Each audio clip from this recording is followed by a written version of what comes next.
जय Shri Ram. Astro for you channel पर आप सभी लोग का बहुत बहुत स्वागत है। कई लोग का मैसेज मुझे प्राप्त हुआ, खासतौर पे व्हाट्सएप मैसेज बहुत सारी बहनों का प्राप्त हुआ, बंधुओं का प्राप्त हुआ। तो एक प्रश्न जो बहुत महत्वपूर्ण मुझे भी लगा, मुझे लगा कि आप लोगों से यह वीडियो साझा करना चाहिए, सो मैं आज यह वीडियो लेकर उपस्थित हुई हूँ। बहुत ही इम्पॉर्टेंट विषय है, इसलिए आप लोग संपूर्ण वीडियो अवश्य देखें, अवश्य सुनें। जो विषय है वो मैं आप लोग को बता दूं। यह विषय है सर्वजन वशीकरण, यानी सभी को वशीभूत करने का उपाय, टोटका। अधिकांशतः होता क्या है कि हमारा व्यक्तित्व बहुत सुंदर हो, हम देखने में बहुत अच्छे हों, हमारी वाणी बहुत अच्छी हो, सुमधुर हो, फिर भी होता क्या है कि जो है समाज पर हमारा प्रभाव कम पड़ पाता है, या हमारे कार्य क्षेत्र में बॉस अगर हैं या उच्च अधिकारी हैं तो उच्च अधिकारियों पर हमारे व्यक्तित्व का प्रभाव नहीं पड़ पाता, हमारे वाणी का प्रभाव नहीं पड़ पाता। तो मैं आप लोगों के लिए एक छोटा सा उपाय लेकर आई हूँ, लेकिन इस उपाय को करने के पूर्व विशेष सावधानियाँ सुन लीजिए। सबसे पहले तो अगर आपका व्यवहार उचित नहीं है, या आप क्रोधी स्वभाव के हैं, या कुछ ना कुछ 19-20 आपका स्वयं का व्यवहार है, तो इस उपाय को कदापि न करें। पहले अपने व्यवहार को सुदृढ़ करें, तत्पश्चात अगर समाज पर आपका प्रभाव नहीं पड़ता तभी आप इस उपाय को अपनाएं। तंत्र विद्या में बहुत सारे उपाय बताए गए हैं, उसमें से मैं कारगर और जो मैं स्वयं प्रैक्टिकल की हूँ, लोगों पर प्रयोग करके मैंने देखा है, वही मैं जानकारी आप लोगों से साझा करने चल रही हूँ। तो बने रहें हमारे साथ, हम आपको शीघ्र बताएंगे सर्वजन वशीकरण। साध्वी विभा से जानिए ग्रह नक्षत्रों की दशा और जीवन से जुड़ी समस्याओं का समाधान। संपर्क सूत्र 9935111366। तो चलिए जानते हैं सभी को वशीभूत करने का एक छोटा सा उपाय है क्या कि देखिए, जब भी हम कोई वनस्पति से संबंधित उपाय आदि करते हैं तो उसमें नक्षत्र का बहुत बड़ा योगदान होता है। वनस्पति से संबंधित जब भी कोई उपाय, टोटका आदि अपनावें तो पुष्य नक्षत्र में यह करें तो अत्यधिक लाभप्रद होता है। और पुष्य नक्षत्र में भी रवि पुष्य का योग हो अथवा बृहस्पतिवार को पुष्य नक्षत्र पड़े तो उसे गुरु पुष्य नक्षत्र या गुरु पुष्य योग कहते हैं। तो गुरु पुष्य योग में आप इसे अपनावें।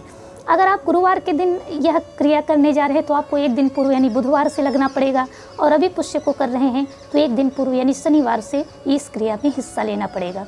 तो आपको करना क्या है वो मैं आपको बता दूं।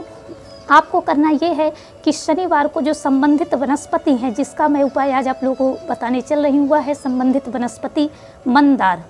कौन सा मंदार? जिसमें सफ़ेद कलर का पुष्प लगता है, यानी श्वेत मंदार आपको चाहिए। तो श्वेत मंदार को आप एक दिन पूर्व यानी रवि पुष्य में अगर आप कर रहे हैं तो शनिवार को, और गुरु पुष्य कर रहे हैं तो बुधवार के दिन आपको क्या करना है, सायं वेला में सूर्यास्त के पूर्व यानी सूर्य अस्त न हुआ हो तो ही आपको एक लोटे में जल लेना है, और जल ले जा करके शनिवार के दिन ही या बुधवार के दिन ही आपको ले जा करके मंदार वृक्ष जिसको आपको लाना है उस मंदार की जड़ में आपको ये जल चढ़ाना है। चढ़ा करके आपको उनसे प्रार्थना करनी है कि कल मैं इस अमुक कार्य से यानी सर्वजन वशीकरण के कारण मैं आपको लेने आऊँगा, आप कृपा पूर्वक हमारे साथ चलें, और जिस कारण मैं आपको ले चल रहा हूँ वह कार्य सफल हो, और आप अपनी कृपा दृष्टि मुझ पर बना करके रखें।